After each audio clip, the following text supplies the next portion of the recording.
Hello everyone, this is Moshe, the Electric Israeli on FSD. If you're new, please subscribe and help me change the world one electric car at a time. Thank you to all of my supporters. Follow me on X, and if you're in the market to buy a Tesla car, use my referral code. You can get a lot of great incentives. It's awesome.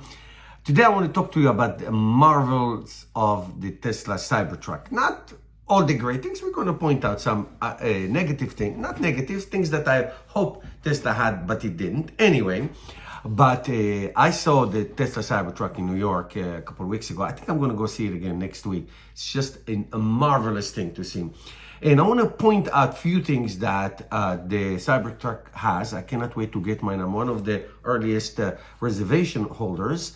Let's go right into it. First of all, this Tesla Cybertruck, as opposed to the prototype, is 5% smaller, okay, about 8 inches smaller. It will fit in a 20-foot garage, according to Tesla. I'll have to check it out. But it is 8 inches smaller. As you know, the bed, the flat bed in the back, or they call it the vault, is 6 feet. It's a little bit more than 6 feet. And why is it important? It's important because it's the size of a standard sheetrock. Okay, you can open up the trunk door and you can extend it, but it is very 6x4. It's a great size. Now it does have a front trunk, not like it was supposed to. Like all the front trucks in Teslas, those who have Teslas know, they look like a bucket. Okay, it's like a little bathtub. But this 7.1 cubic feet of a front trunk is so brilliantly designed, just like the Ford F-150, that the whole thing comes up. But the difference is that it has the lights, the headlights are below. So if we look at my prototype here, so it was supposed to just pick up this door. So it's like a bucket. Now the whole thing comes up, as you know, and the headlights are below. Not like this is the original prototype. They are below, so the whole thing comes out, okay? If you had the headlights here, then just this part will come up, okay? So it's nice and long, and it does have this ability to store about 200 liters or so, if you like by liters.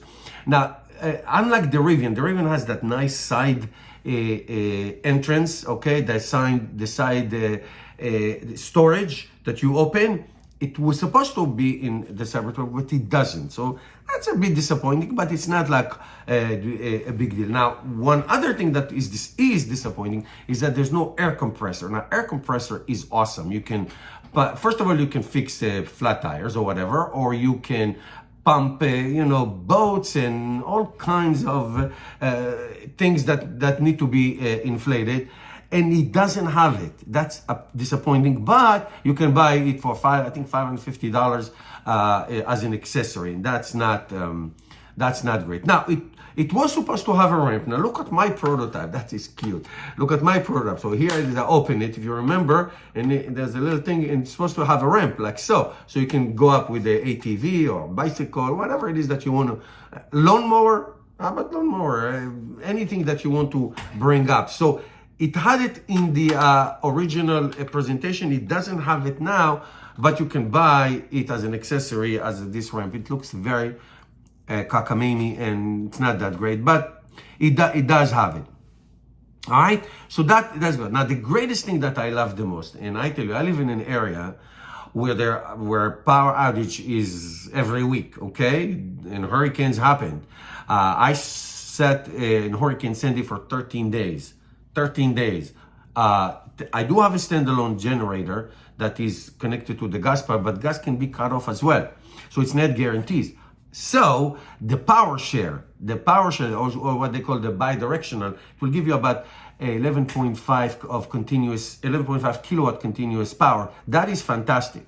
And it does have, the Cybertruck has 4 outlets of 110 and one big outlet of 220. So you can charge in your other electric car, like a NEMA plug, and you can pull some wires. You will need to bring an electrician to connect your house to it, but this is a brilliant idea. Now, as far as what I like the most, and let's go back to my program, I like the most is the ground clearing. It was supposed to be like 16 inches, but it's 17.44 inches. That's 45 centimeters. That's a lot. And the approach and the exit is amazing. Now it didn't have it in the thing. It does have this component at the bottom. It's called protrusion, but this will be the best off-road. Now, I don't do off-roading, but this would people who like off-roading, would like to go hunting, would like to go fishing, like to go places like this. This is really really great. Now another thing that is amazing, and I've seen some videos, is the steer-by-wire. So this is what you get when you get 48 volt, the low voltage 48 volt system. Less cabling, that's great thing, and all the wheels in low speeds move in the direction that you need. Meaning, if you need to make a U-turn, you just move the wheel. I think like 170 degrees, like a 3/4 of it. You don't have to do 360 few times like a traditional car. Now that is great. That is steer-by-wire is amazing. It's something you will have to get used to. There were no side mirrors in the prototype, but like look at this one. There were no side mirrors in the prototype, but in the United States law, many countries don't have it. If you have cameras, you don't have to have side mirrors, but you can remove those side mirrors if you drive in a state that allows it. Same thing goes to the door handles. Okay, see, there were door handles. Now there are no door handles, so you don't need to make a cut. And and that's what it's a button. It's a physical button. It's not like a touch. It's a physical button. I wonder how it's going to perform during ice storm. Where I live, ice is king. So I don't know. We'll see what happens. There was supposed to be a solar panel. Remember on the tonneau cover, there's supposed to be like an option of a solar panel. I don't think it's a thing. I'm not sure it will be a thing, and I'm not sure it's necessary. I don't think it gives you a lot of power. A lot of companies try to do that. There's like solar cars that that are produced. I never thought it's a great thing. Now we all remember here. Look at my shirt. You remember this shirt? Remember this? Smashing of the window by France.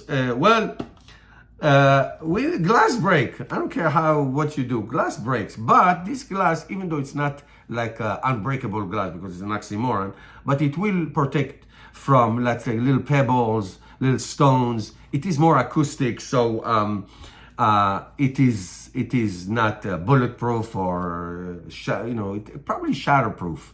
Okay, but it is not like you said, like you throw a metal ball and it's going to not break. That's not going to happen. Now, one of a big disappointment, very big disappointing, is there's no middle seat. It was look at my prototype. Even my prototype has it, the middle seat. It's a great thing to have a middle seat. It's not happening. The front screen is so big. I don't know if you can do the safety issues and the airbags and whatever, but there is no front seat. It's a 5-seater. That's what it is. So it is what it is. Remember, the dash was supposed to be this huge, look like marble-like, which was a mixture of like a crushed paper and crushed wood and all kinds of environmental stuff. So it's not gonna happen. It looks like more traditional. I'm not sure what material it is, and it has this ambient lighting a la the Model 3 Highland. So it does have that. There's no yoke steering wheel. It was supposed to have a yoke steering wheel like in the Model 3, Model X and Model S, but it is like a yoke-like look steering wheel, like an octagon, but it is closed all the way. It's not round, so that's interesting. Now the front screen is huge, 18.5 inches as opposed to 17 inches, and also there is a rear steering, screen, just like in the Model 3, the new Model 3, Model S, Model X. So that's great. Now the speed. What was promised in 2019 and what it is now, it is better. So the single motor, the dual motor, and the tri motor the Cyber Beast. So it's 6.5, 0 to 60, 6.5 second in the single motor when it was introduced, and it's the same speed. But the dual motor is 4.1, 0 to 60, as opposed to 4.5 when it was introduced. And the Beast mode is 2.6 versus 2.9. Now, the range is the most controversial thing. So we were supposed to have, in the 3 trims, 250 miles in the base, in the single motor, and that's what you get now. It was supposed to have 300 miles in the introduction. It's 340, so that's great. But it was supposed to be 500 miles in the tri-motor. It's now 320. So that's very disappointing. Now, you can get a range extender between 420 to 470 miles if you want to get the range extender for a nice price of $16,000, but it will take a third of your trunk. That sucks. That's terribly terrible. Now, the towing, also a little bit disappointing. 7,500 pounds introduced for their base model, so that stayed, that's good. 10,000 pounds for the dual motor, it's now 11,000 pounds, so that's good. But the tri-motor is 14,000 pounds introduced, and it's 11,000 pounds. So the dual and the tri, it's the same. Same thing. Same goes to the payload. All of them were supposed to have 3,500 pounds. All of them are 2,500 pounds. So 1,000 pounds less. That's a lot of pounds. That's a lot of pounds. Okay. And the biggest disappointment, I mean, I'm telling you the good things and the bad things. The biggest disappointment is the price. Now, we all know that, I don't know if it's legal. It was, those who made reservations, the 2 million people who made reservation, and I was like first night, it was supposed to be 40, 50, or 70. 40,000, 50,000, or 70,000, depending on the trim. Now it's 61,000, 80,000, and 100,000. If you want the founder's version, you pay 120,000. Why would you do that? So it is 40 to 60% more. It is enormous. It will be a deal breaker. Now, I am 100% sure, and I'll do a follow-up video right after this one about what am I going to keep my reservation or not? Am I going to go with it, or am I going to cancel it or do something else? So stay tuned. It will come out tomorrow about my reservation. I'll let you know what I'm going to do. Thank you guys for watching, and I'll see you tomorrow.